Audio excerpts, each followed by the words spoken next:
اللہ کہتے ہیں کائنات کا سب سے بڑا گمراہ وہ شخص ہے جو مجھے چھوڑ کر ان کو پکارتا ہے جو اس کی پکار کا قیامت کی صبح تک جواب ہو نہیں دے سکتے، اس کی پکار کو قبول ہو نہیں کر سکتے۔ یہ شفا مانگتا ہے، وہ شفا نہیں دے سکتے۔ یہ رہائیاں مانگتا ہے، رہائی دینا ان کے اختیار میں نہیں ہے۔ یہ اولاد مانگتا ہے، اولاد کے خزانے ان کے پاس نہیں ہیں۔ اس کی دعا کو وہ قبول نہیں کر سکتے۔ مولا کیوں جواب نہیں دیتے؟ فرمایا وَهُمْ، اور وہ ان دعائہم، ان کی پکاروں سے غافلون، کیا ہے یہ خبر ہے جی، یہ قرآن ہے۔ قوم کس سے کہانیاں سننا چاہتی ہے؟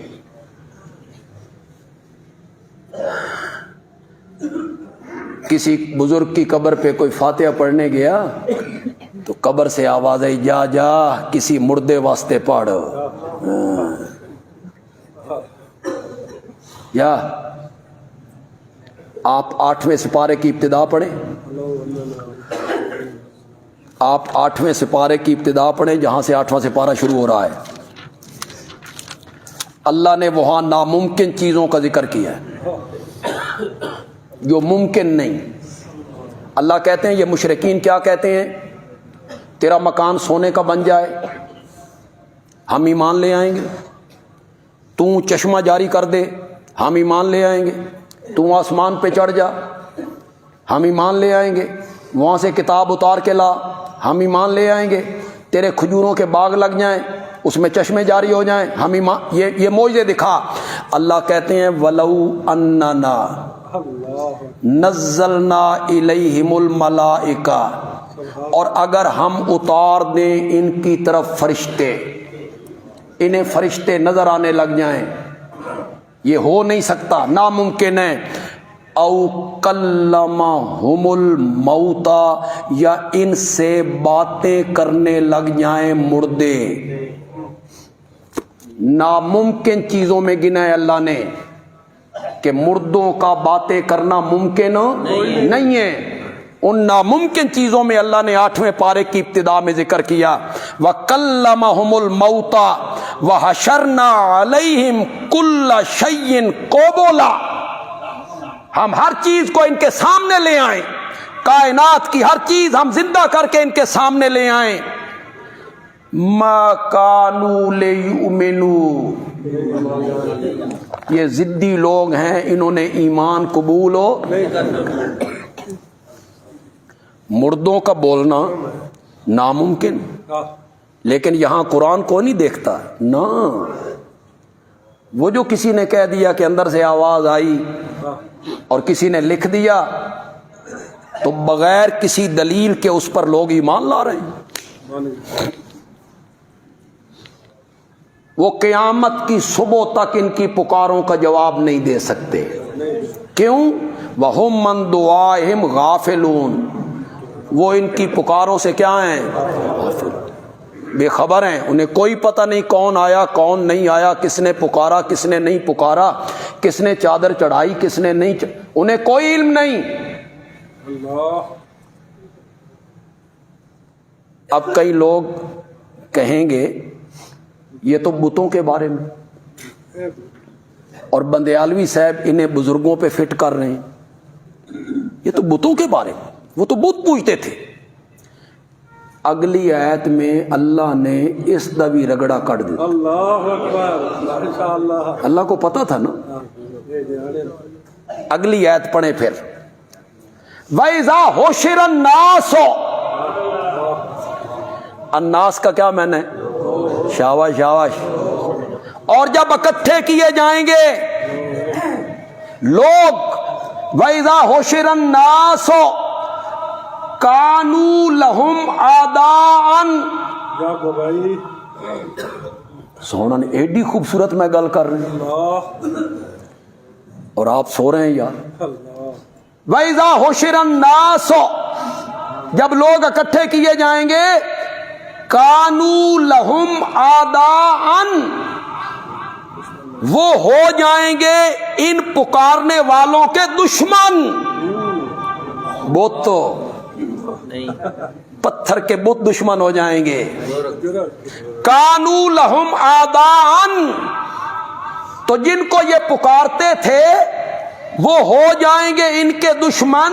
وَكَانُوا بِعِبَادَتِهِمْ کافرین، اور وہ ہو جائیں گے ان کی عبادت سے انکاری. وہ کہیں گے ہمیں تم نے کوئی نہیں پکارا. میں کئی مرتبہ بیان کر چکا ہوں کتنی سادگی سے سادگی کہوں، فریب کہوں، دیدہ دلیری کہوں. وہ تو بت پوجتے تھے جی. یہ ایتیں تو بتوں کے بارے میں ہیں جی. بتوں والی ایتیں ہم پر فٹ ہو رہی ہیں. وہ تو بتوں کے پجاری ہیں، بت پوجتے تھے. کیوں جی؟ عیسائی جو ہیں، عیسائی نبی پاک کے زمانے میں تھے عیسائی، وہ بت پوجتے تھے نا.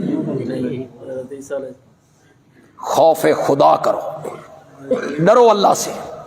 مرنا نہیں ہے، اللہ کو جواب نہیں دینا ہے. عیسائی جو ہیں، عیسائی وہ بت پوجتے تھے. وہ بتوں کے پجاری تھے، بتوں کی پوجا پاٹ کرتے تھے. قرآن نے بتوں کی پوجا پاٹ سے منع کیا اور کہا کہ وہ مکھی پیدا نہیں کر سکتے، سن نہیں سکتے، قبول نہیں کر سکتے. یہ آج کے عالم نے کہا، ہمارے خطیب نے کہا، اور آمنہ کے لال نے کیا کہا؟ اٹھا بخاری، مسلم، ترمذی، ابن ماجہ، نسائی، مشکات، مسند احمد، موطا، جو حدیث کی کتاب آپ کے گھر میں ہے اٹھاؤ. ہر حدیث کی کتاب میں یہ میرے نبی کا ارشاد موجود ہے. لعنت اللہ علی الیہود والنصارى، اللہ کی لعنت ہو یہودیوں پر اور عیسائیوں پر. کیوں؟ اس لیے کہ وہ بت پوجتے تھے. اس لیے کہ وہ بت پوجتے تھے. میرے آقا نے فرمایا لعنت اللہ علی الیہود والنصارى، اللہ کی لعنت ہو یہودیوں پر اور عیسائیوں پر. اتخذوا، انہوں نے بنا لیا، قبور انبیاء، کس کو؟ نبیوں کی قبریں. نبیوں کی شاہ جمال دی نہیں، نبیوں کی قبریں. اتخذوا قبور انبیائہم مساجدا، انہوں نے بنا لیا اپنے نبیوں کی قبروں کو مساجدا. یہ میں کہہ رہا ہوں، یہ آمنہ کا لال کہہ رہا ہے. کائنات کا سب سے سچا انسان کہہ رہا ہے. اس سے بڑی عظیم ہستی کائنات میں پیدا نہیں ہوئی، نہیں ہوئی. وہ سب سے اعلیٰ ہے، اولا ہے، برتر ہے، بالا قدر ہے، سب سے اونچا ہے، سب سے عظیم ہے، ساری کائنات کا سردار ہے، نبیوں کا امام ہے، رحمت للعالمین ہے، شفیع المذنبین ہے. کل قیامت کے دن ساری خلقت پہ واضح ہو جائے گا کہ کائنات کا دولہ جو ہے وہ محمد عربی ہے صلی اللہ علیہ وسلم.